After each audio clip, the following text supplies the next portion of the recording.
Well, first of all, radical Christian extremists are not the real problem here, because they hardly constitute being considered a cancer on society by the numbers they represent relative to all of those that are Christians but are not radical extremists. And this is what we're witnessing right now.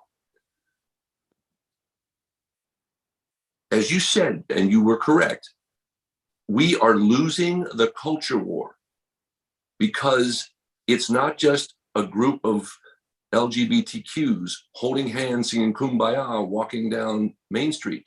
You're well-funded, and you have a political agenda that is moving the needle in some key races around the country. And that's not what I'm worried about.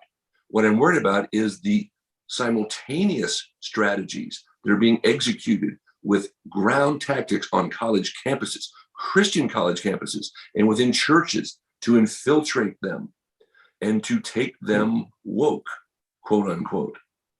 I told earlier in my opening remarks that my friends from seminary, my children's adult experience in church is witnessing firsthand what this cancerous infiltration looks like. There are kind of like where we were, we are now, that is the extremists, the fundamental extremists are where you were and your fellow LGBTQ activists were 20 years ago, when you were just a marginal group of extremists on the other side of the bell curve.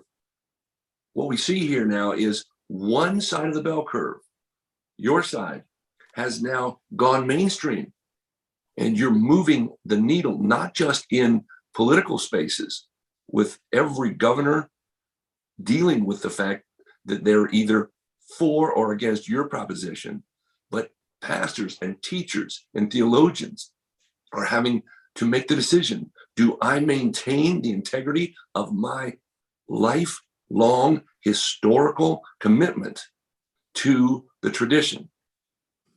Or do you have a moment of what we call eisegetical subjectivity, where I'm going to read into Scripture and change my understanding of Scripture to accommodate those people that I need in my pews to have members and money in my offering plate? This is calculated, and it is working. And I'm watching the dismantling of not mainstream churches. They went in the 70s, 80s, and 90s.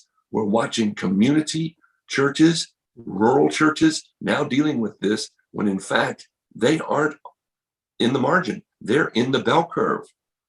And this has to stop. Otherwise, those pastors, if enough go woke, then we will not have any left that have any historical ties to the ancient Christian traditions that gave rise to the Western, to the American expression of the Western civic tradition.